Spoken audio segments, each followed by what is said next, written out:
Welcome, everybody, to Snagging Grass and Catching Bass. We got a great show lined up today. We got the one and only Sammy here, Sammy Prum, and we've got the top 10 baits of Spotty Bowl 2025.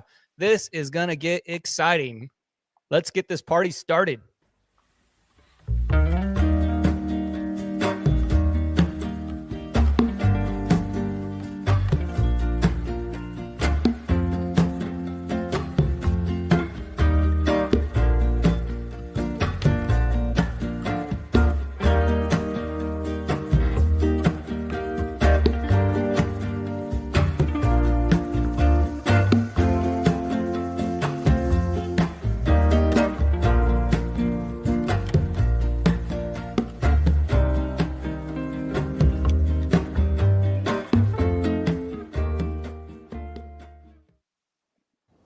We're on.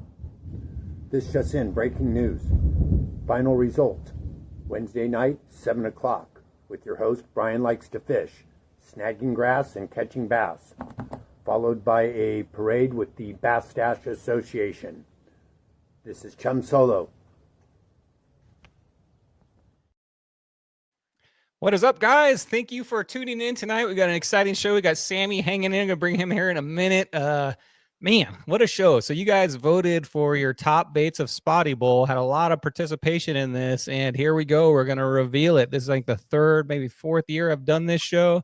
So this is pretty exciting. Let's do some shout outs in chat first. What is up? Sammy Prum is in here. I'm going to try to get your name, Sammy. Sammy's hanging there. I'm not going to say Prim. I'm going to say Prum all night. Crossing my fingers.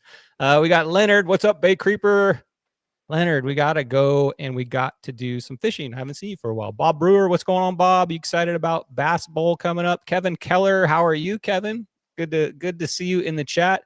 We got Drake, the king of outdoors, says Snag. What's up, Drake? And David, how's it going, David? And let's go ahead and bring in Sammy. Round of applause. What's up, Sammy? How are you, Sammy? Hey, good to see you. Hey, Brian. Good to see you, man. Haven't seen you since the awards, man. You had your whole crew down there. You had the Nara down there. You had all your cousin, the Bass Stash Master down there, Chet. That was a fun day. It was really fun. Yeah, it's that. Yeah, the nice thing about Spotty Bowl is that I love the award ceremony because you get to go down there. It's a long drive for you guys, which is kind of a, but I've had to do that drive many times. I know it sucks, but it's a long drive down there. Did you guys fish before the event? I know you said you were thinking about it.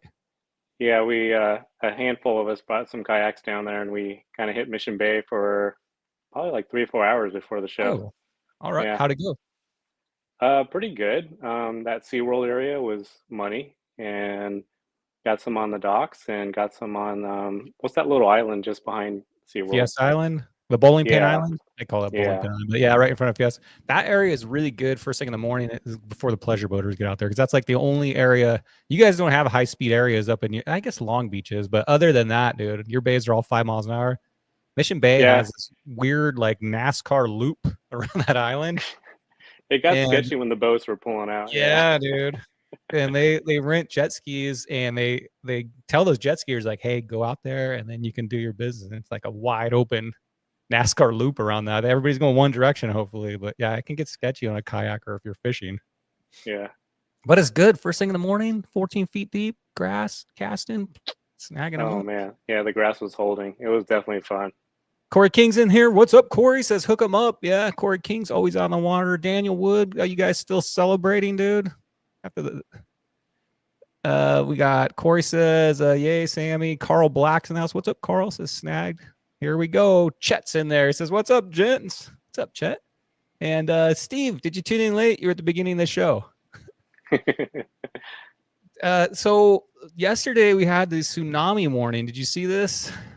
Yeah, I did. It actually kind of freaked me out. My sister just landed in Maui probably like 3 or 4 hours before all that. And yeah, so I was sweating it a little bit overnight. We were talking back and forth and stayed up most of the night looking at the Weather Channel and trying to find whatever's going on. And it was a little sketchy until the all clear came through and like hardly anything happened over there. Yeah, that's scary business. 8 point something magnitude earthquake is no joke. I haven't seen any footage, so it must have been somewhere where there wasn't a lot of population. But yeah, tsunamis. If you ever go on YouTube and go down a tsunami wormhole of like what a tsunami actually does, it's nuts. There's like if you can get up on a concrete building, like a strong structure, but if you're down low, man, all that debris, that's a tough go. So, well, they called it off at what 2 a.m, something like that. Yeah, about 2 a.m. My son and his girlfriend went down to Mission just to go and. Have you ever been fishing during a tsunami? No, I don't think so.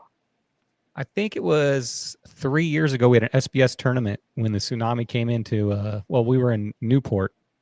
Yeah, 2022, right?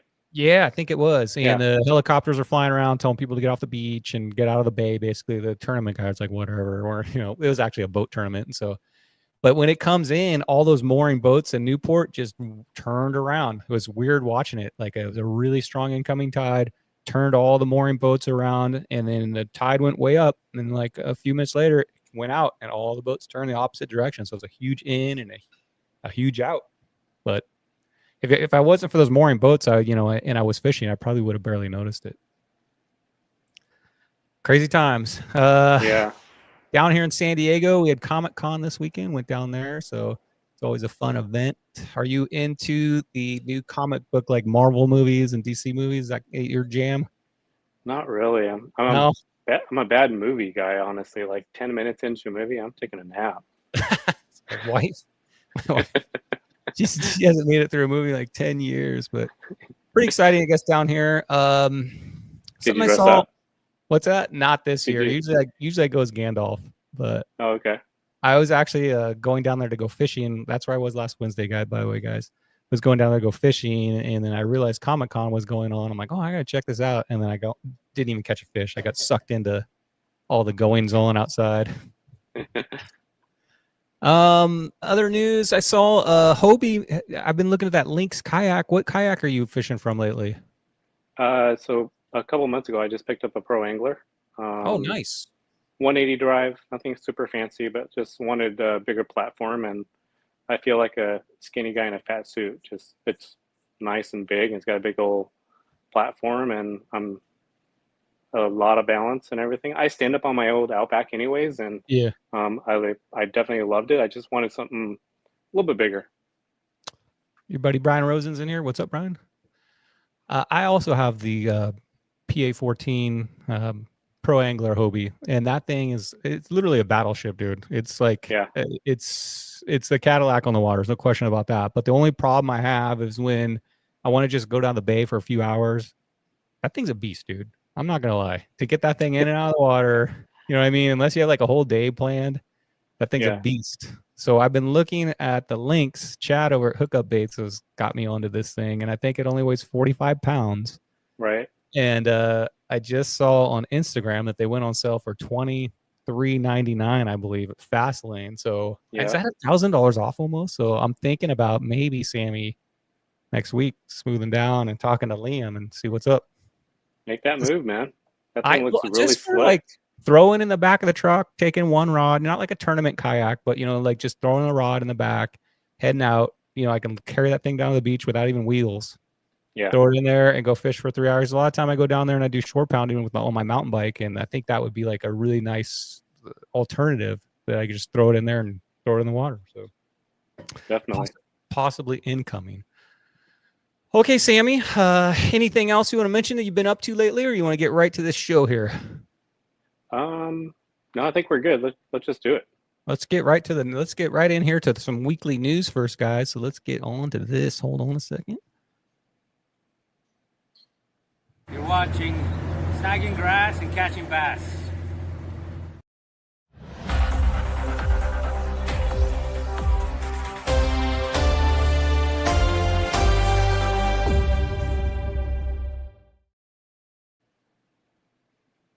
All right, if you guys got any, well, let me get Sammy back on here.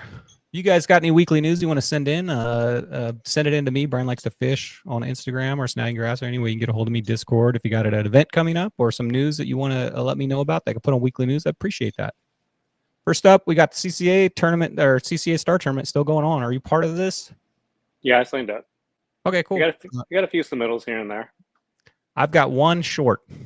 I've caught fish, but they were all during Spotty Bowl, and I was so laser focused on Spotty Bowl, I didn't submit them. So when I was fishing Marina Del Rey, I caught 2 qualifying sand bats up there and forgot about it, submitting it. So that's all right. I'm gonna come in here strong at the end. We got till August 31st, guys. So August 31st, Sammy, are you and the crew gonna go to the awards raffle at Bass Pro Shop?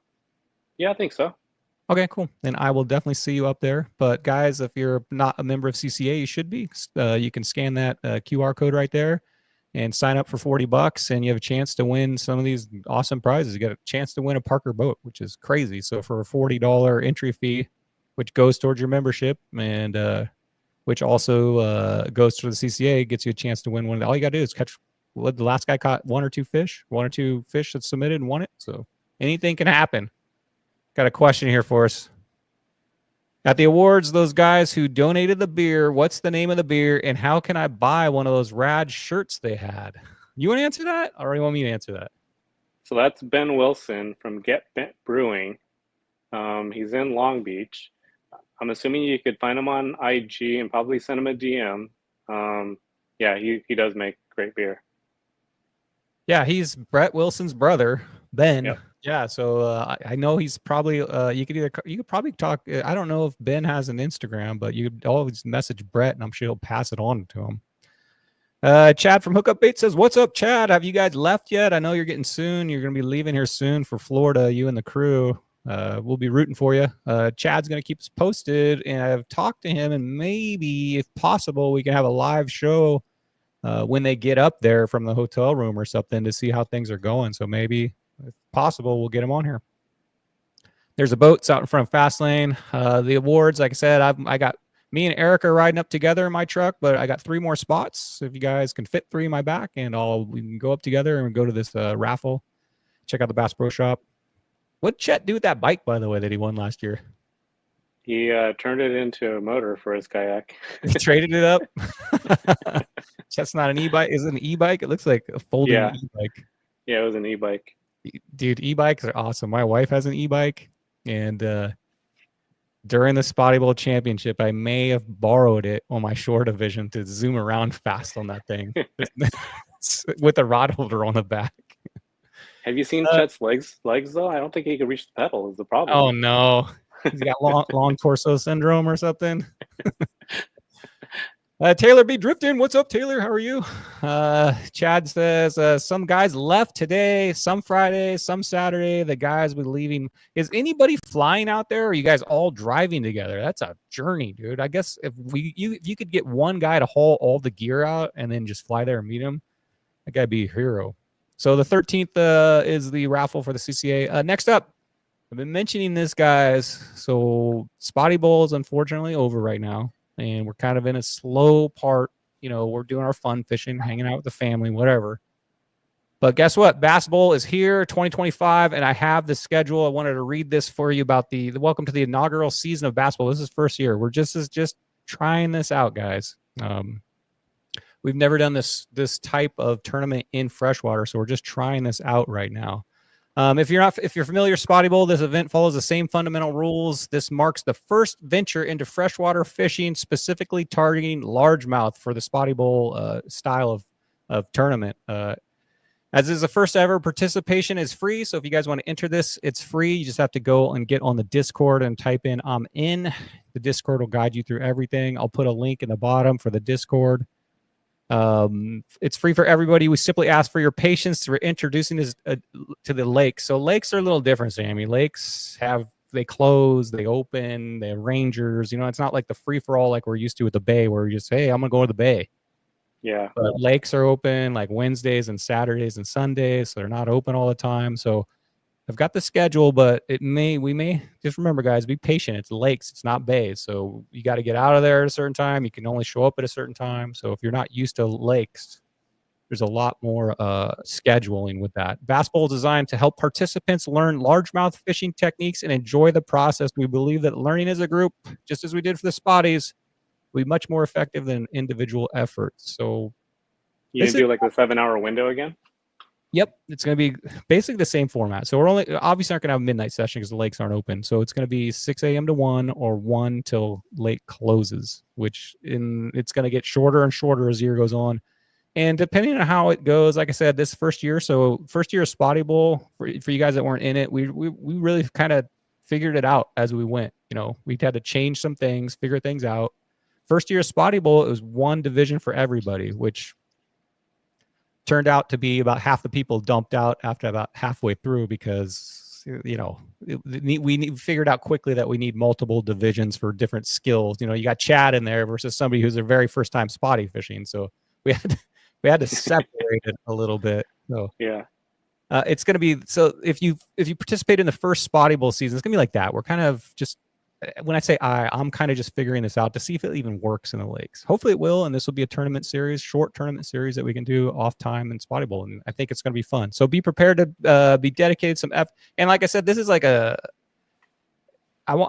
even though it's a competition, I want us to learn from each other, go out there, have some fun. You know what I mean? It's first year. There's no championship belts. It's just going to be some plaques. So it's going to be competition, but it's going to be a fun competition. It's not. That's the kind of what I'm trying to push here. So be prepared to be dedicated to some effort things and join us. It's all free. We ask for your mutual respect and a cool demeanor. While this is a competition, it's also designed to be a fun event. So here's a schedule. Round 1, Lake Hodges. Have you ever fished any of these lakes? Nope. We are so blessed down here in San Diego. We got some really good fishing lakes, really good largemouth lakes. We have Barrett too, but that one's a little more difficult. So I'm not going to put that one on the schedule. Barrett is kayak only also, which is perfect for this, but we'll see how it goes with that. Lake Hodges, kayak only or float tube, or if you want, you can rent one of their little boats there. But August, which is in only a couple weeks away, it's Wednesday, Saturday, or Sunday. Then round 2 is Lower Otay. Same thing, Wednesday, Saturday, Sunday. El Cap has a few more extra days. It's open Wednesday through Sunday.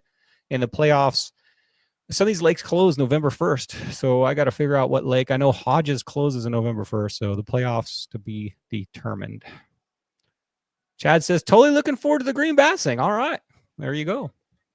We'll be glad to have you in it. I'm looking forward to it too. I was telling Sammy at the beginning, I said, I don't know what a largemouth biggin's going to be yet. Because obviously I'm going to give the results on this show just like I did with Spotty Bowl. And I'm curious to see where we're going to put the biggin. What do you guys think for a biggin? Like Spotty Bowl biggin's 15 inches, which is a pretty rare spotty, but I don't know. Largemouth, maybe 18 or 20, maybe 18, 19. I don't know. All right. We got some news down here in San Diego. We got an $8 million renovation project on the way at Pepper Park, which I don't know if you ever launched from there, Sammy, but it's the very south portion of San Diego Bay. Okay. Yeah. So that area down there is known for being super shallow. It's got some mystery species in there. It's got like bonefish, some kind of weird stuff down there. A lot of rays, leopard sharks, smoothhound sharks, of course, spotted bay bass, corvina down there sometimes, but it's like a super shallow area. Problem with that area is it's just, there's no mooring boats. There's nothing really down there. And when the wind picks up, it's rough. You got to get down there early in the morning or it's rough out there.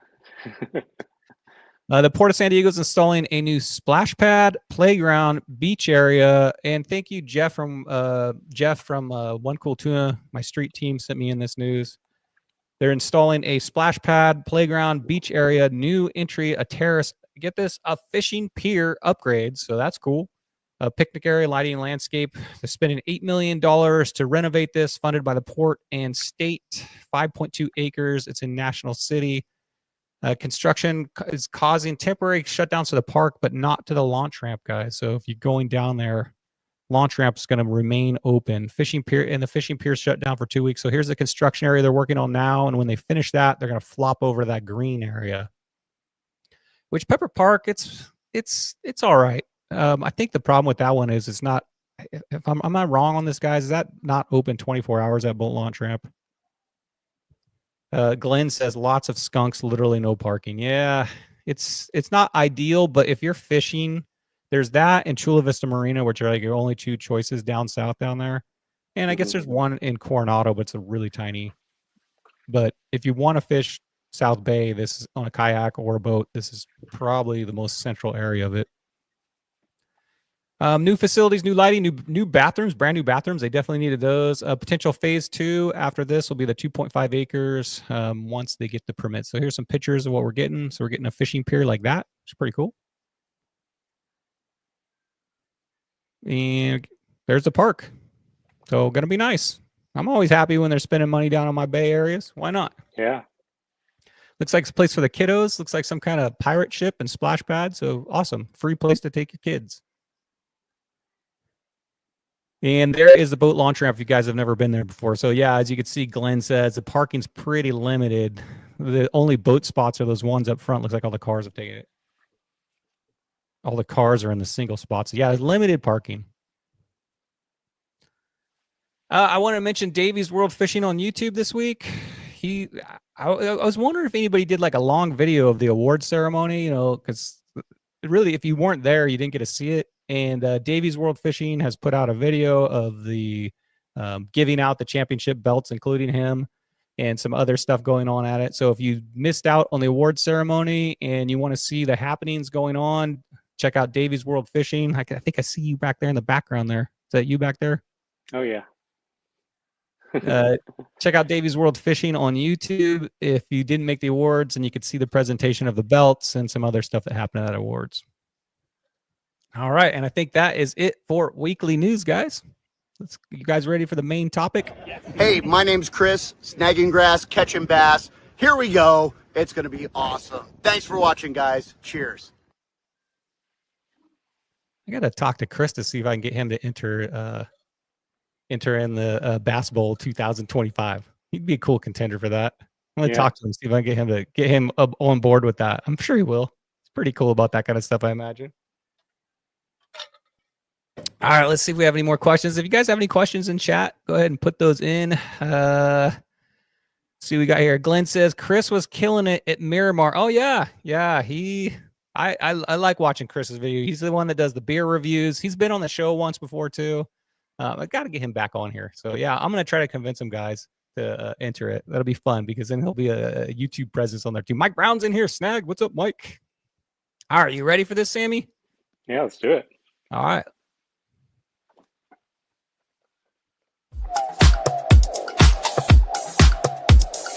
The top 10 Spotty Bowl baits voted by Spotty Bowlers.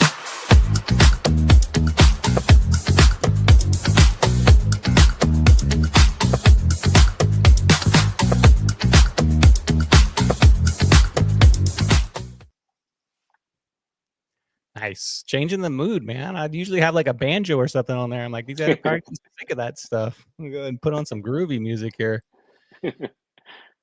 Guys who voted, thank you so much. I think we had 68 people vote, so I appreciate everybody that voted. Made this probably the most people participated in it this year than I think any year. So thank you, everybody. Round of applause for all you guys. Thank you for participating that voted.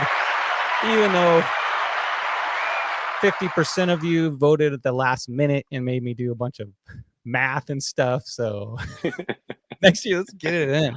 Did you vote? You did vote. I forgot to vote. So. Oh my gosh. Sorry. I'm going to make you do it on the spot then. Before I reveal the baits, let me get your top baits. Definitely the submission jig. Always like my go-to. And the crankbait. Definitely fell in love with the crankbait this season, and the dredger and what I got from JK Baits was definitely some really fun stuff. He made like a little baseball themed one. So crankbait and submission fishing code jig. You gotta have a third.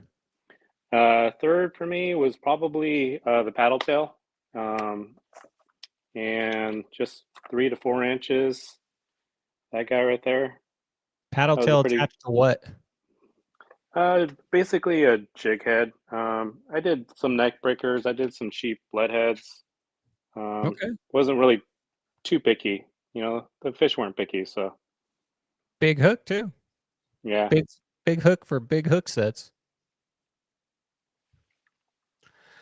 All right, well, there's your top votes. Let's see, Sammy, how yours came in. All right, here we go, guys. So honorable mentions. When it got near the bottom stuff, there was a lot of ties. So I'm going to give some honorable mentions. These are not top 10s. You guys didn't vote these top 10s, but they did get a few votes. So I'm going to mention them. Texas rig. This, for shore pounders, is pretty much a staple in San Diego. A lot of us definitely fish the Texas rig, mainly because you're dragging it in through that grass. You can cast it out and get through that grass sometimes, but when you're pulling it through the grass, sometimes you have to have something super weedless. There's nothing much more weedless than a Texas rig. Fishing the Texas rig this year, is that, I guess up there, you guys don't really use that. You guys don't have like the grass, the SeaWorld. There was a few guys that did it, especially like in the deep spot in Newport, where it's all nice and grassy in front of the moorings, and some sections that you could find in Huntington Harbor and whatnot. So yeah, there were guys that were doing it. Nothing like that grass in front of SeaWorld though, huh? That's some thick stuff right there. this was like definitely the go-to. Was like, just this open hook jig head and pulling it through the grass, and it did it. It caught them.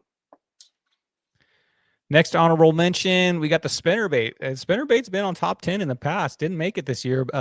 Fun fact about the spinnerbait, the biggest spotty ever recorded, the world record, was caught on a spinnerbait in Mission Bay, 4 pounds, 15 ounces. Paul, who's on the old show, told us about it. He said it was a white spinnerbait. So another bait, I like weedless, man. I don't know why this one didn't get more popularity. Maybe the guys that didn't vote it in, but spinnerbait, I like fishing spinnerbaits. They're fun. Violent hit. Did you use it a lot? No, not during the tournament. It's not one of my top threes, no, but I do like fishing it. My problem with it from shore is cast is, you can cast something different a lot further, get it out there.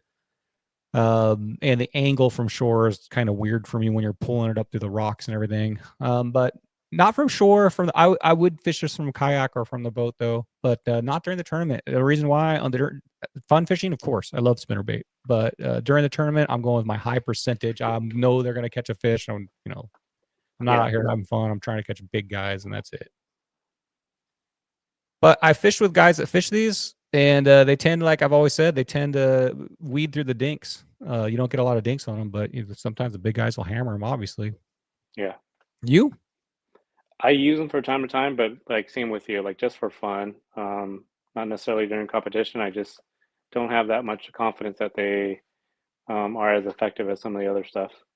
They will catch fish, but and they're fun to fish, guys. Don't get us wrong, especially like right where you're at in SeaWorld area with that thick grass. They'll go right through it. It's probably one of the, like the Texas rig, one of the most weedless baits, and it's got that big willow blade or Colorado blade on top to block that grass also. Swim jig. So I've got a killer swim jig from Nick, who custom paints them for Afrin from War Baits, and I love that thing. It's like green pumpkin with orange on the bottom, which is my fave. And I saw that when I was at the PCS show. I'm like, Nick, I gotta have that thing. And so that is my favorite swim jig right now. How are you on your swim jigs?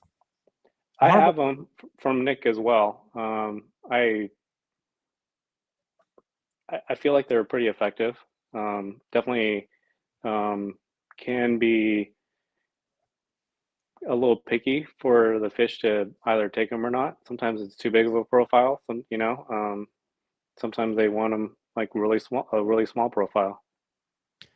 Well, you got your swim jig, you got your football jig. You get into that football jig world, and you start, if the guys that fish swim jigs, man, and they're into it, they'll change those skirts out, they'll trim them. The stock skirts they come with usually are pretty pretty good, but if you get into the wormhole of swim jigs, you can get these skirts that when they hit the bottom, it just flares out super slow. So you cast that thing out there, and you let that thing hit the bottom, and that thing just opens up, and then you pump it a couple times, and let me see if I can get my hands here. You pump it a couple times, that skirt tucks in, and then it'll pause, it hits the bottom, and just think of it opening up. And that's how you fish the swim jig. Most time it's a fall bait for me though. If you're throwing that thing in the docks, it usually gets hit on the fall almost like everything else. Like it's not a tournament bait for me, but it's definitely effective. They have that big giant weed guard on them. You can see that one in the front. A lot of guys will trim that down because it's pretty thick for what we're doing. When you have that super thick guard, a lot of those freshwater guys are pulling those things over logs and over branches and crud like that. Yeah. Maybe where you need that thick guard. But for us in the spotty world, we're really just bringing it to the grass. So you can trim that a little bit, maybe. So if the fish hits it, it wouldn't stop it from setting that big hook. Yeah. I like swim jigs. Fun stuff. Plus, you can put whatever trailer on the back. You can put a creature bait, swim bait, swim jigs. Like the craw or whatever. Yeah. Yep. And don't forget the football jig. That one, when it hits the bottom, you reel it, it goes like this. Comes in kind of bouncing and then pauses. It's a little more action on the football. Chatterbaits, man, you got to be rich man's land to be fishing these for spies. They're nice, dude. I can't tell you how many $19 jackhammer Z-Mans that I've donated quite a few. lost in the rocks, because that's normally where you fish this thing, is like right on the toe of the rocks. You throw that thing in next to that rip. I guess you guys have some riprap up there. Yeah, Marina Del Rey or whatever. These things are pretty deadly.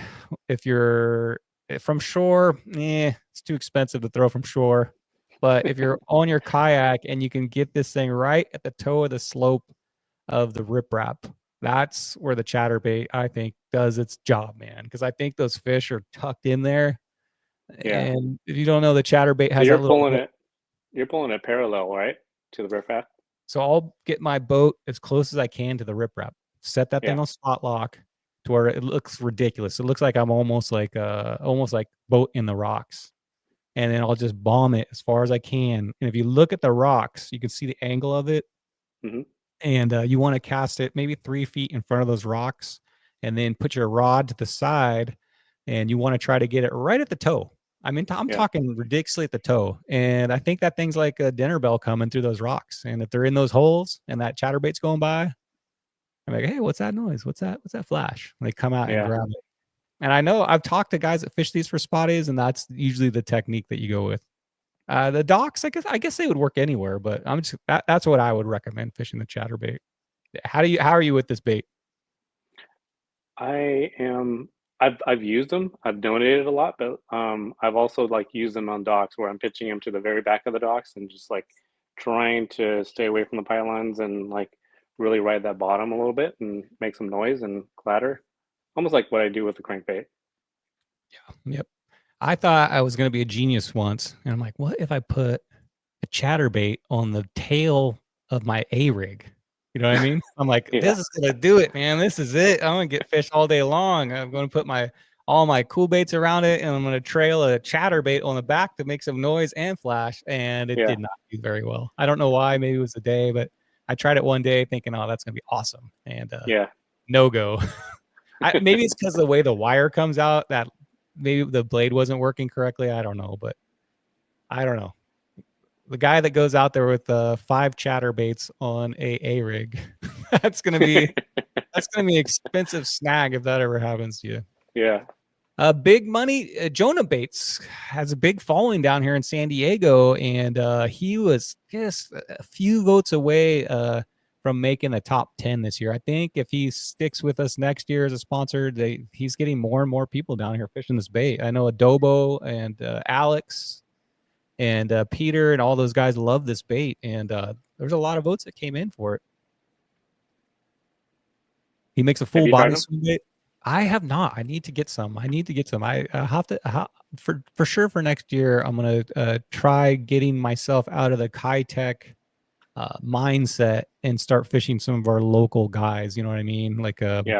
Daniel and Phil and Jonah here, Big Money Jonah Bates. I'm gonna try that stuff. I just can't get it out of my mind. I'm in the stupid high-tech world, you know? Yeah. But Ken the Fishing Fool's in here. What's up, Ken? How are you? Good hey, Ken. Love Big Money Jonah Bates, says Corey King. Yeah, that's what I hear. So yeah, I'm definitely gonna have to get myself some of those. And Adobo was actually telling me at the awards that he does has them make some custom colors and custom mixes. I don't know, so it has different buoyancies. So I can't imagine having a guy that could make me custom baits. That would be incredible. Last honorable mention. I can't believe it. A-Rig did not make top 10. Did not make top 10. Let me repeat myself. The A-Rig did not make top 10. So a lot of the guys are not fishing that. I don't know if it's because of It's a beast to throw and it wears you out. And if you lose one, it's a major bummer because there goes $40 or whatever. But I can't believe it. I think it was I one of think that's my. all I saw you throw was an A-rig. It's well, depends on the time of the year. So Yeah. summertime for sure. Summertime from like April on, that's like my favorite. But in the wintertime, it's kind of put on the shelf because it's just too aggressive. They're not into that. I need something slower. But are you an A-rigger? I am. And I like to use the local guys. So like Manifest Bait Company, HD Baits, all those guys. I like to dress all my A-rigs with like their swimmers and everything and just kind of use that and cast it around the docks, cast it around the moorings and everything. So yeah, I'll do it, but same thing. I get tired. I'm a low guy. It's an exhausting bait to throw. So you're usually using a pretty big rod, 7, 6, 8 foot maybe, and you're using a 300 size reel, 65-pound braid. And by the time that thing's like fully loaded, you're like an ounce and a half, and just throw that thing all day can be exhausting sometimes. And the hooks, but the hook sets are gnarly because you can just, there's no break in the line. You're just grabbing that thing. So no A-rig for top 10. All right, here we go. Top 10 baits for Spotty Bowl voted on by you. We're just getting to the top 10 here. So very first, number 10, I should say. I'm sorry, cut that off. The ball jig head. Ball jig head came in pretty popular. Top 10 bait, number 10. I love me a ball jig head. How are you about that? I haven't really fished them. So no way. Yeah, I kind of skipped over them and jumped to the war bait heads and some of these Berkeley heads and whatnot. Yeah. A lot of the manufacturers like War Baits, they make just the regular jig head. And also Cool Baits makes a Cool Bait dart, which is the same thing without it. But there's something about the ball jig head, how that, see how the line attaches directly to the very top of it, right? Yeah. Most of the other manufacturers put that thing either just barely front or all the way in the front, more like a swim. But with the ball jig head, it's more of a pausing. If you get a buoyant bait on there, I don't know. The ball jig head, and the cool thing about them is you get a 10-pack for like $6. So yeah, I love the ball jig head. My second heaviest spotty ever caught was on a ball jig head. And from shore, I'll fish the ball jig head. If everything goes wrong in winter and I can't get a fish, I'll throw a Berkeley Gulp mullet on the ball jig head and just barely wind it in, like just ridiculously slow. Yeah. Good ones that make it. Owner makes a good one. VCM makes a good one. Even the Eagle Claw ones are fine. The Eagle Claw ones, that's it. That's the most popular. Everybody goes into Walmart. They get that Eagle Claw 10-pack. I think it's still $6.99 as far as I know. But they make them with weed guards. You could see that one in the kind of middle. They make them tungsten now too. So the ball jig head's getting a little bit fancy. Get them with eyeballs, weed guards. So ball jig head. I'm going to recommend ball jig head with a Gulp mullet. Choose your color. And it's a pretty solid setup. Pretty solid ball jig head. Yeah. Ultralight too. 6-pound spinning reel probably. 6-pound, 15-pound braid or 10-pound braid, but fun to fish and cheap. Here we go. Oh, sorry. Number 9, the crankbait. Oh, hold on, I gotta go back here. Last year, the ball jig head got number 5, so slipping from number 5 to number 10 spot. Crankbait, number 9. So you're the crankbait guy. I'm gonna let you talk about the crankbait. Man, the crankbait, I feel like it's just like a whistle for the fish, man. I think you cover a lot more ground underwater and you're able to fan cast it around and hit your targets, work those grassy edges, work the edges of the riffraff, work the docks. It's just super versatile, I feel. Yeah, and like just it's cadence. You know, learning that cadence and like what works between you and the fish. Super bit. What diver are you? What's your go-to? Are you a 20-foot, 15, 14, 5, whatever they are? What's your? Yeah, I kind of just pick whatever is very close to the depth that I'm fishing in, and I'll go from 25 all the way up to the 6-footer ones, and so I kind of use it all. And so when you get to the 6-footer, you're going with a square bill at that point, right? yeah, playing around with that in the shallows, especially when they're they're tucked towards the back and stuff. So I'll throw the shallow guy and see if I can get them to get into ice. And I love it when they like follow it to the boat and basically like hammer it right, a foot or two away from the kayak. It's just so fun. Are you stock hooks, or are you modifying your hooks? You putting some VCMs or some kind of a sharper hook on there? Or are you going with stock hooks? It depends on who I get them from. So if I feel like the Berkeley dredger ones they come in perfect. Some of the cheaper, $3, $4 ones, I will switch them off to like BKKs or some other set of hooks that I feel like are not gonna give out on me. Crankbait for me, fun fishing, but I haven't incorporated it into my tournament game yet, but I know I need to. I know I don't need to, but I want to because it looks like a fun. So are you fishing bait casting, 25-pound fluoro, something like that? I do bait casting. I use the Salty 150. I've got The baits, 25-pound braid with 12-pound fluoro. 12-pound fluoro. And is your fluoro leader like 6 foot, or are you going with like a 20-foot? What are you doing with that? Really long, actually. Really long. Probably, yeah, about as far as I can cast it. So maybe 50 feet, give or take. Okay, so you're fishing mainly just fluoro with Mostly fluoro. Okay. Rarely does the blade or the braid pop out. When I do fish the crankbait, it's usually the same one. I like that Berkeley dredger. I think that's a pretty popular one. The colors I like usually a chartreuse with a white, or something natural like the one on the top left right there. Yeah. But crankbaits. Last year the crankbait was number 3, so slipped down to number 9. There's some awesome JK custom baits. You won that side pot this year, didn't you? Yeah, I hit it a few times, and I won the last season one too. You got any on you right now you can show? Perfect. He definitely loaded me with a whole bunch of different full ones. Screen so you can show that bait off. Show that bait off real quick.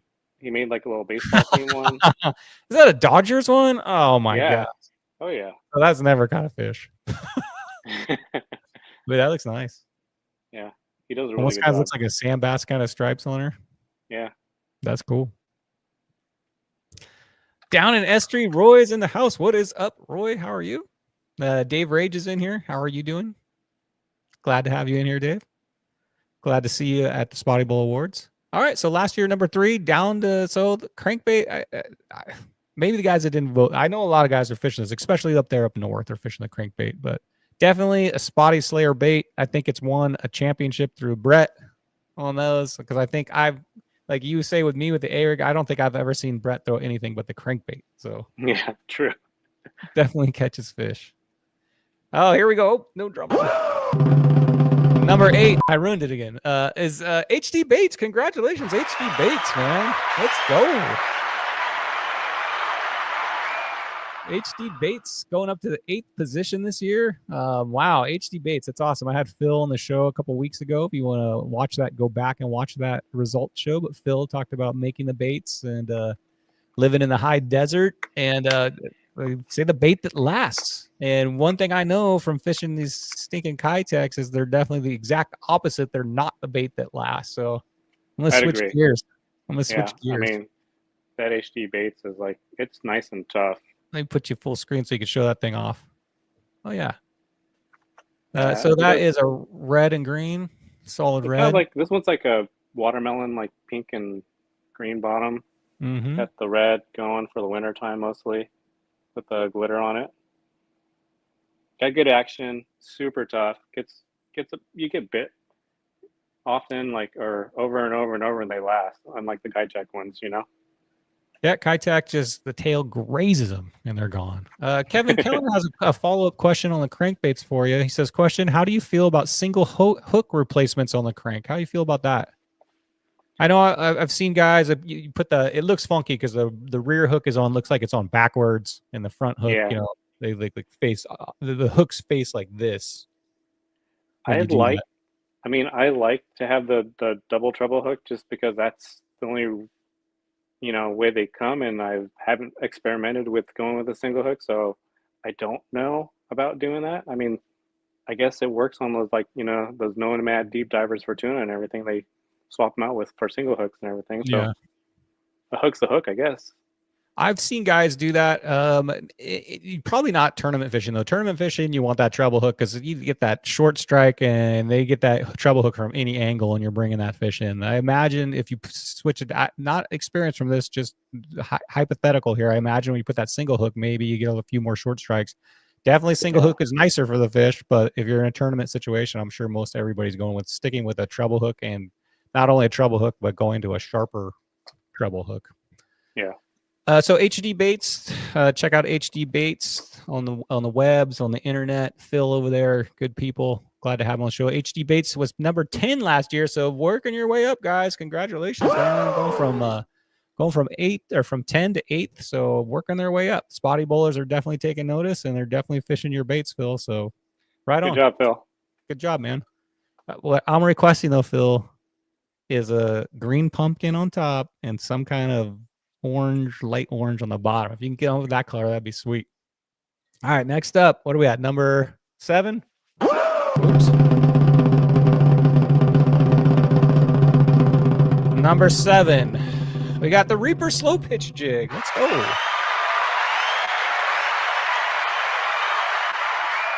Reaper slow pitch jig. That's a local jig maker up there that you got. Yep. You want to talk about the Reapers? Yeah. So Connor makes the Reaper jigs.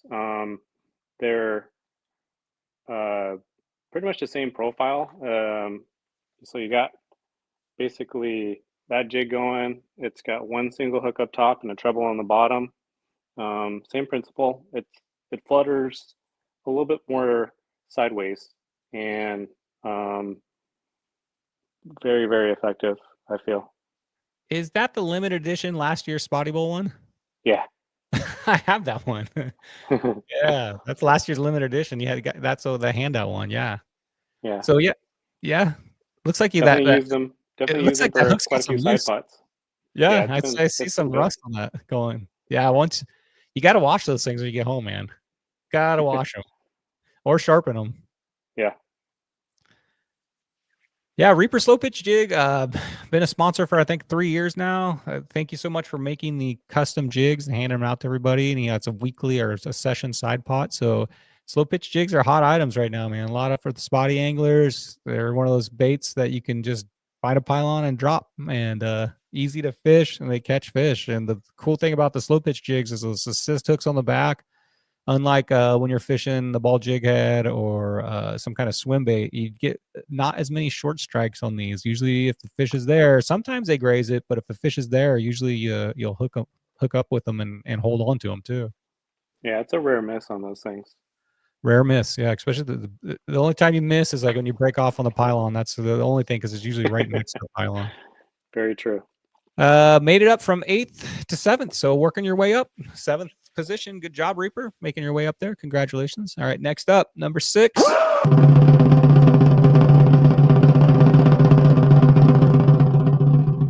We got the War Baits Neck Breaker. Let's go. It's been too long. I think Afrin's going to need to step up and sponsor Spotty Bowl this next year. We're going to have to contact him and get him on board with that. It's been way too long. We've been 5th year here. Come on, Afrin, jump on board here. Let's get you on here. Warbait's Neck Breaker. The thing with this thing is it's super weedless, and it's got a swivel joint on it, so it gives it that extra action. You want to talk about the Neck Breaker a little bit? Yeah, a lot of guys have been doing some different things. So it usually comes with the EWG hook, and I think this year he just came out with a spiral lock, which makes it a little bit easier to not let your swim bait like slide down on the EWG hook, and after a short strike or whatever, it kind of keeps the form a lot better when you're swimming through the grass and everything. So I do like the upgrade.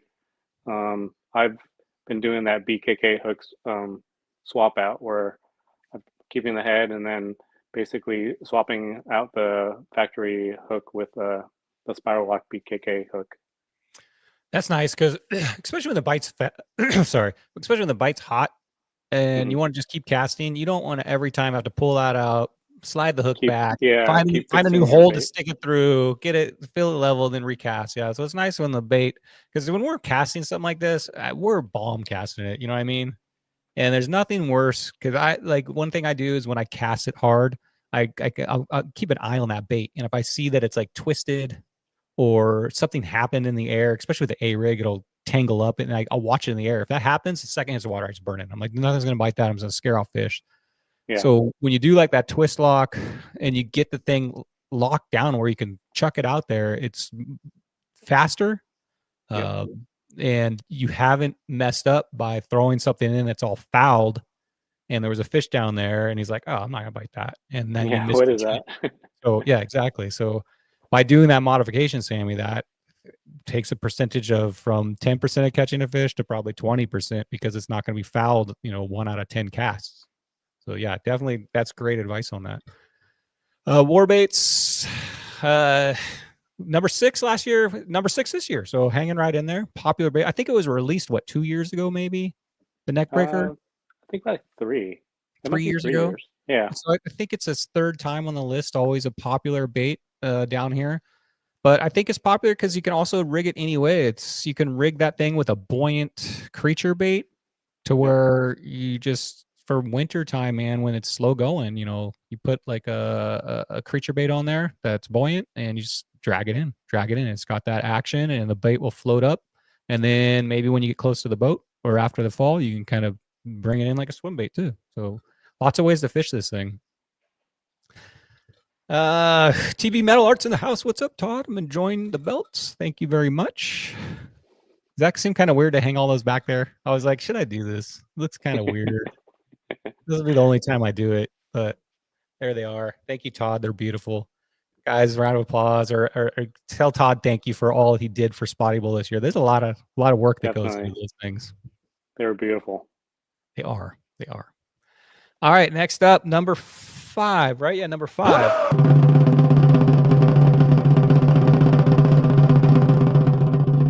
We got the tailspin. Let's go, tailspin.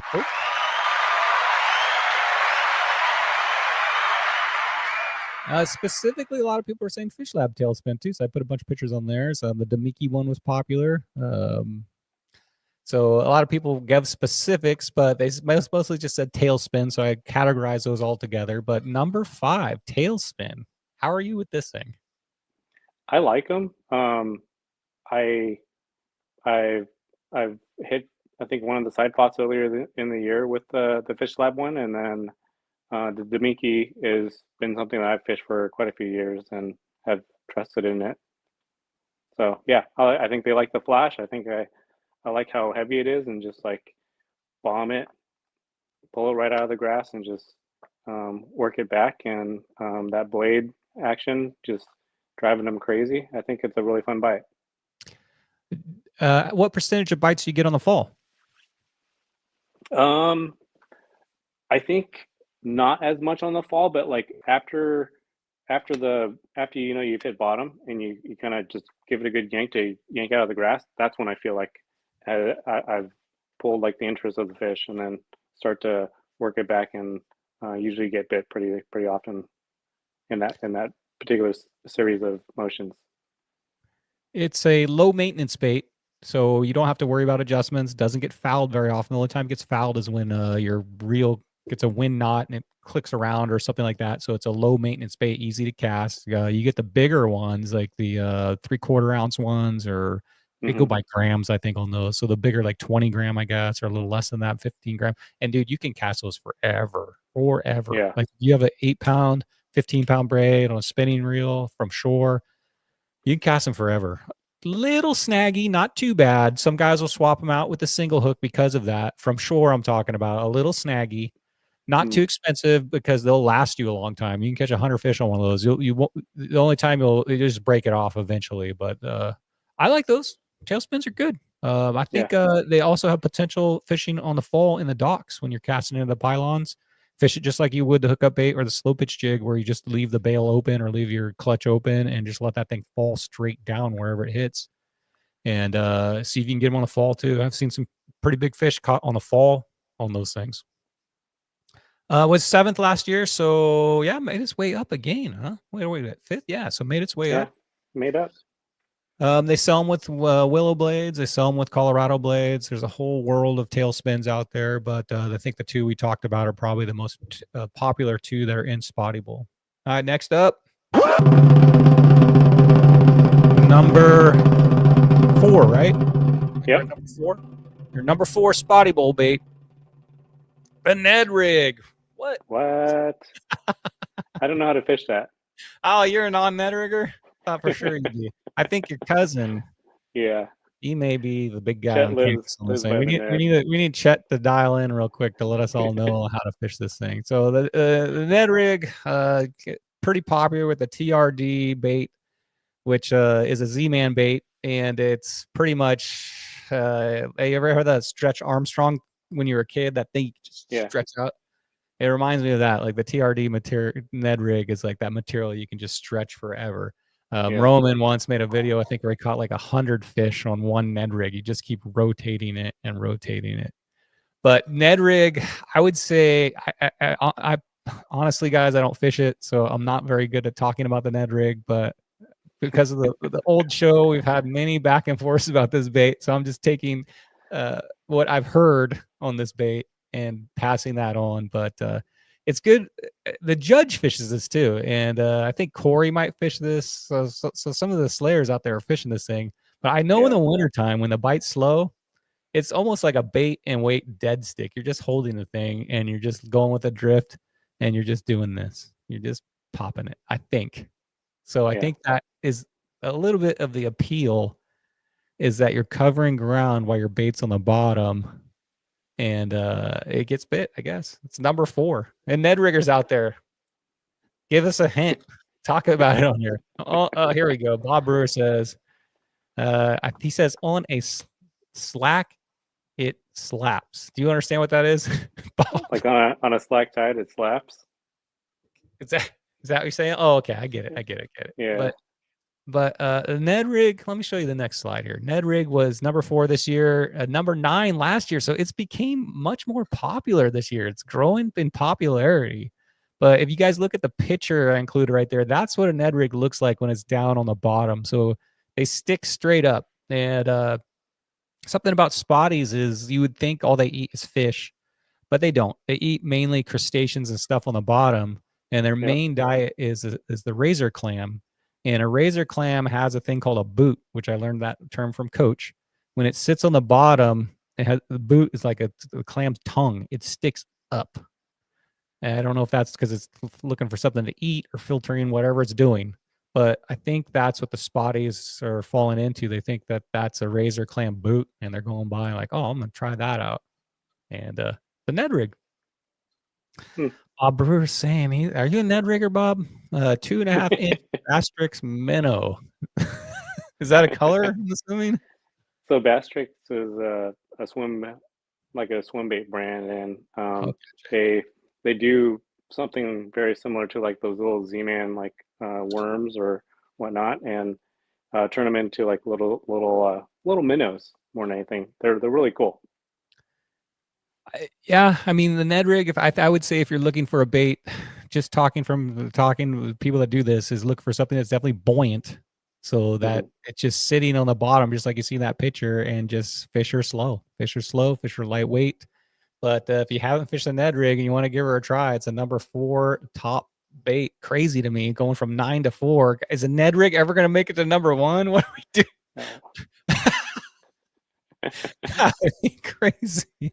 I think there's like a lot of closet Ned riggers. I have a weird feeling that I don't know what's going on here, but it got a lot of votes. Maybe they're just hassling me. Maybe that's why. I don't know. Cast it out, take a nap. I've given it such a hard. That's appealing too. You know what I mean? You're not out there killing yourself with a crank. You're not killing yourself with an A rig or something. You're just literally like holding on to it and just having a nice time listening to your radio. Maybe looking at your phone, and bam. All right, next up.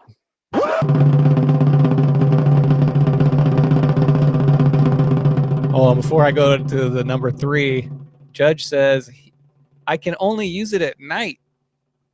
All right. Well, kind of makes sense, I guess. I don't know.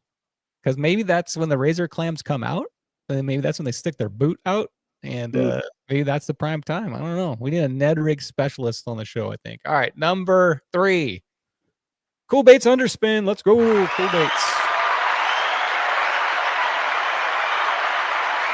I could talk about cool baits for a long time. I am good friends with the owner, Justin, and he gives me pretty much anything I want for cool baits. I've been pro staff for them for a long, long time, even before Spotty Bowl even existed. And they make a great bait. It's a weedless bait. It's perfect for spotties, and it's like fishing the jig head, but you get the flash on it. It's got a double ball bearing swivel. So the cool thing I like about it's maybe a little different from others underspins versus a cool bait is you can fish it fast, you can fish it slow, and no matter what you do, it's always like if you watch it, it's always going perfectly straight. And even if you're going slow, that blade is still spinning. If you look at some of the underspins, like the ones they used to sell at Kmart that were kind of cruddy, watch it when you reel it in. And when it gets up to the top water, look down and see that blade. And on the lesser expensive ones, it's kind of just doing this. My hand, it's kind of just flopping. It's not like rotating like you want it to. So a good way to know if your underspin's working is test it out. Look down, pull it through the water fast, look what the blade's doing, and then go really slow through the water and see if that blade is still rotating and still doing what it's supposed to. And I could tell you right off catching thousands of fish that it works very well. And I match it up with the A-rig also. It's got mustad hooks, which has got really nice chemically sharpened hooks on it. And this is not a sales pitch, guys. I honestly fish this thing all the time. I know my boat has a big Cool Baits sticker on it. I'm wearing a Cool Baits hat, but they do work. And the blade is what I think stands this thing out, is having that thing to be able to spin perfectly through the grass or whatever you're going through with the double bearing swivel. And that's basically what it stands out from other underspins. How are you on your cool bait game? Is it existent? Yes, I do like the cool baits. It seems to be pretty popular. You can match it up with just about anything. They go all the way up to, believe it or not, they make like a 14 ounce all the way down to like the 16th. So depending on what you're fishing. When I'm fishing the deep channel at San Diego Bay, I'll do the double rig, either a 2 or 1 ounce on the back, depending on the current, and a 3/4 ounce. And you guys don't have this up there, but we have in San Diego Bay, we can fish 50 feet deep water.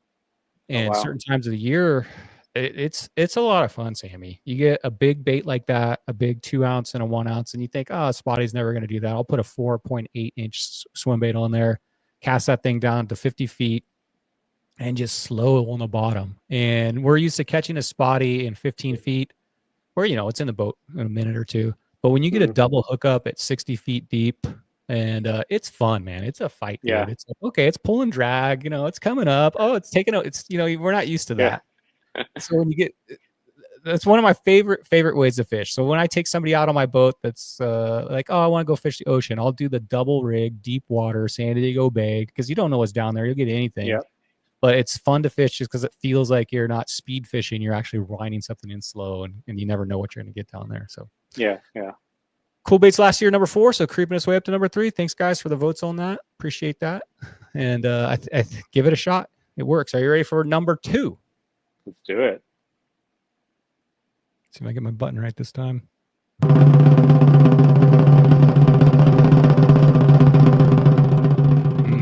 Voted on you guys. The number 2 bait of Spotty Bowl. Submission Fishing Co. jig.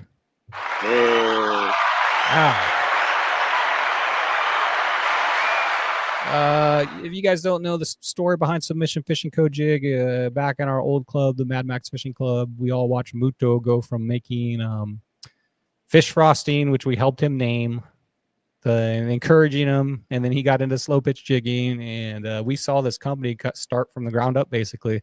Muto, unfortunately, he had a Thursday night show or Tuesday night show, right? Thursday night? He had a Thursday night show for a long time, but he moved up to Florida, so he hasn't been doing that lately.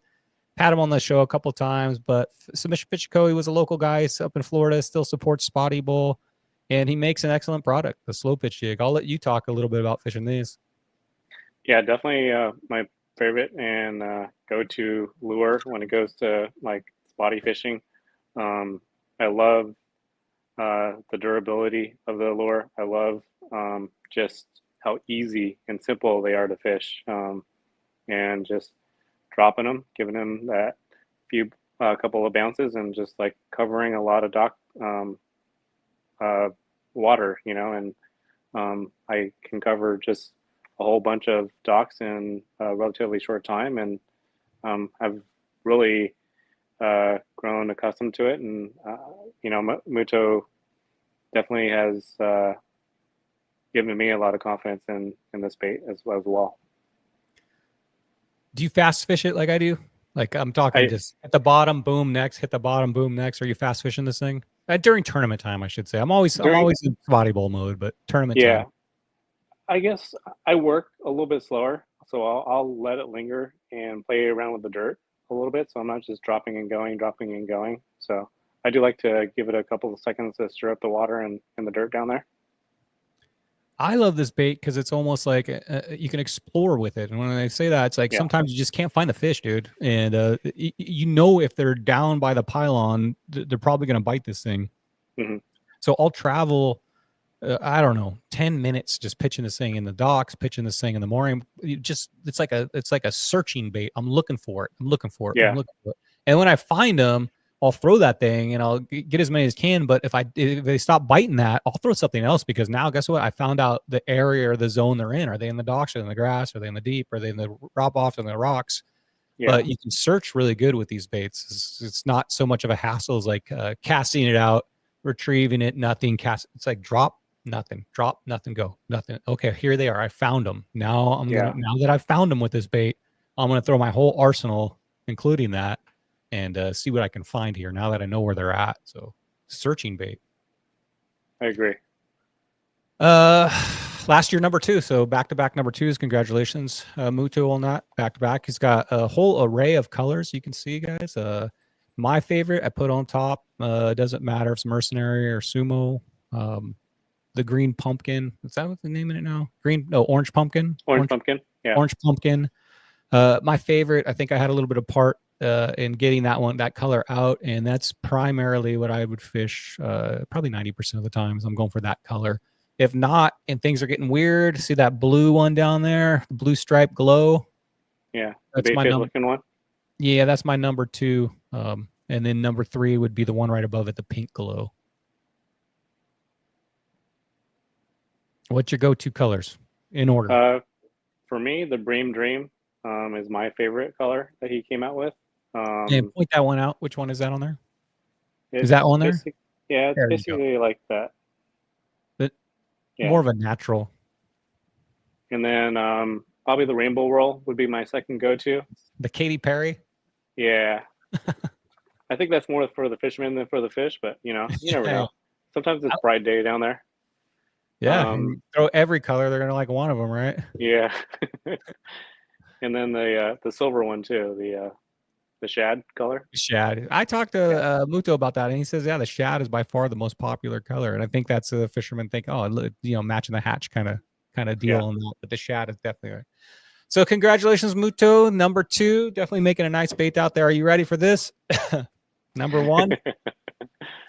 Who could it be? And your number 1. Let me just tell you, the percentage of votes, Submission Fishing Co. got 14% of the vote, and I'll reveal what hookup bait's got in a minute here. But I spoiled it. Your number 1 voted on you guys. Spotty Bowl bait, top 10 bait is. Whoops.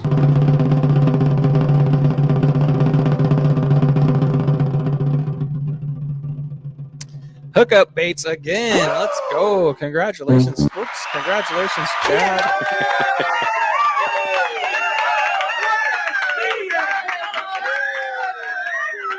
Way to go, Chad. That's a long applause. And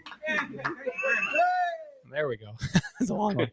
Congratulations, Chad. I know you're watching. Congratulations. I don't know if this is 3 or the 4th year. I think if it's he's got first place every single year we've done it. So it's either the 3rd or 4th year. I can't remember if this is the 4th show, but obviously this got 25% of the vote. It's crazy. So I asked everybody to vote for their top 3, 1, 2, and 3. And 25% of the people that voted, it was mixed in with their top 3. So, wow, people are really, obviously it works. Chad's won tons of championships. And everybody that fishes it is very comfortable with this bait. They fish it, they catch fish, and 25% of the anglers voted for Yeah. this. That's crazy. No doubt about it, man. They Closest to definitely was work. 14%. Yeah. Yeah. So Chad, if you guys have been following Spotty Bowl, he's been a longtime sponsor. Gives out tons of baits, good advice. There's lots of YouTube videos on it. But the hookup baits, it's I don't know how else to describe it besides like a clean bait. It's basically you pitch that thing in, find a pylon, find a structure is the way I would fish hookup baits, and you find the pylon and it just you watch it go like this. Especially if my favorite way to fish it is deep water double rigs where they go like this. Yeah. And it's absolutely deadly. The double rig. Even I know Chad says he likes to fish a single bait in the docks, but the double rig for me is like I don't know why throw one when I could throw two. I don't seem to get snagged up. I don't seem to get snagged up, and if the bite is hot, the double hookup is pretty common on these guys. So you usually get in.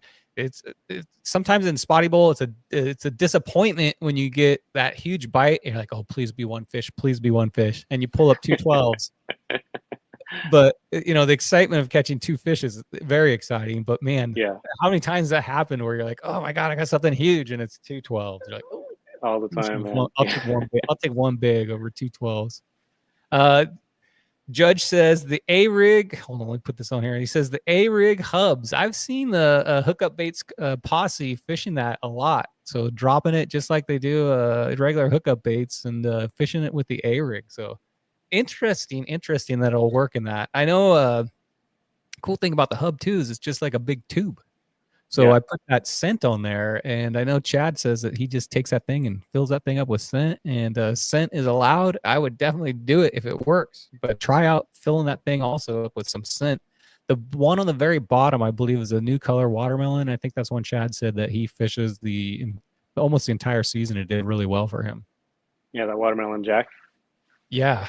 Hookup baits last year, number one, this number one. So congratulations, Chad. These guys love your baits, man. Keep up the good work on it. It keeps it fresh, man. Every year seems like Spotty Bowl, I'm announcing some kind of new color. If it's the clear crystal, the squid, I think it was, and watermelon, it's always keeping it fresh, man. He's always got new colors coming out, and the new hottest hookup bait coming out. Yeah. He also won this year. So Chad won the San Diego Masters this year. So congratulations on that. And with that, we are done with the top 10. Any surprises for you this year? Yeah, I mean, to see like some of the other guys like HD Baits and Reaper climb up the ladder, that was really impressive. And like it shows like, they're getting their name out, they're getting people to trust their product and get their stuff in circulation. And Big Money Jonah, same thing. Yeah. I think Big Money Jonah is probably 1 year away from top 10, or he was literally only a few votes away from top 10. I think Big Money Jonah, I didn't put the honorable mentions in order, but the Big Money Jonah beat the A-Rig this year. The A-Rig was, I don't know what happened. It just is. We're all tired, man. We're just tired of it. I think it was all worn out. The hot ticket for like a little while. Now everybody's like, forget that thing. It's done. Chad says, thanks, Brian, and everybody that voted for us. Greatly appreciated. Man, you earned it. They voted for it because it works for them. And a lot of the guys that have been doing really well always put the hookup baits in their arsenal. And you earned it, man. So congratulations on another first. Definitely. I see your flag in the back, California Harbor Fishing. You want to tell us anything about that? So we are a Facebook group. And it's just, we started out with just a bunch of guys that met up in Newport and love fishing in kayaks. And then we said, why don't we just make a page that everybody can connect with? And it kind of blew up. And we're associated with anybody in the harbors. We have some San Diego guys. We have some Ventura guys, all the way through, the LAOC area. It's just a place to share your stoke. To ask questions about fishing, the harbors and whatnot, and just a really good crew. Chad's one of our professional anglers on there, so yeah. Right on. And they can find you set on Facebook, California Harbor Fishing. Correct. So check that out, guys. I mentioned it earlier. I don't know if you just tuned in, but the Bass Bowl starting up too. If you're interested in Bass Bowl, it starts August 20th. Like I said, we're trying this thing out. There's lots of interest. We've already got 60 people interested in it. We've got 15 people signed up. So we'll see how many late people sign up at the end here. But don't wait to sign up because there's a small chance that if it gets like super ton of people interested in it, I may do a cap on how many people I allow to enter this thing. It's a free event. But I don't know if I can handle like 100 people event. So don't wait till the last minute to sign up. Go on. If you're already in there, click or write in I'm in so I can put you on the list of people that are in, and we'll see how many people sign up. I'm expecting everybody like the day before, like I'm in. Remember, guys, it's free. Yeah, it's free. It doesn't cost anything to do it. This is the trial year, and we're gonna have some fun with it. So I'll put the on the description down below. I'll put the Discord link if you're interested on that. Sammy, hour and 15 minutes. You got anything last you want to talk about here and let these guys go off? I'm good. Thank you for having me again. Really appreciate it. And absolutely. Thank you for all the hard work that you do to put this together. I do it because I love it. I wouldn't do it if I didn't love it. And now that Spotty's over, we're on to fun fishing. So hopefully you're spending some time out there with your cousins and stuff. Oh, and trying out getting the new kayak dialed in. Are you going to be a motor guy on that? You going to get a motor for it? Or are you going to continue using your leg power? I like using my legs. Yeah, I haven't given up on the motor or given into the motor yet. The thing that appeals me about the motor is the spot lock, and I would get the motor that goes up front, the motor guide that has the direction, because I use that on my boat. You just point it a direction, you hit a button and a speed, and it just takes you that way. And that would be the appeal for me. Not so much getting around. I don't think you could pedal pretty fast, but the spot lock and that waypoint direction feature on that would be the thing for me if I decide to fish my kayak next year. I still enjoy the exercise, so I don't mind fishing from one end of the harbor to the other end. So, and I do it all the time. I'm with you on that. We'll wait till the bitter end, Sam, until we need it, right? Guys, thank you so much for tuning in. No PB shout outs tonight. I didn't want the show to go 2 hours with Sammy, so we'll get back to the regular show, have some guests coming up, probably have some freshwater guys coming up so we can kind of get a primer on what's going to happen with the Bass Bowl lakes. Maybe I'll get maybe I'll ask Chris and get a Lake Hodges, because that's round one specialist in here, to give you guys some tips on fishing Lake Hodges.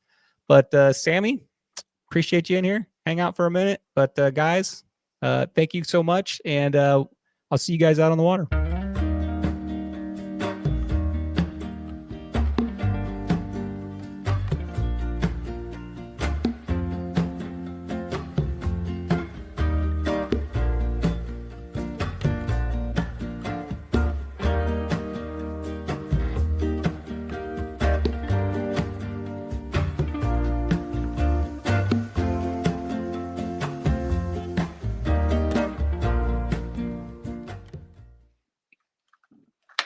Good night, everybody. Thank you. Thanks, Sammy.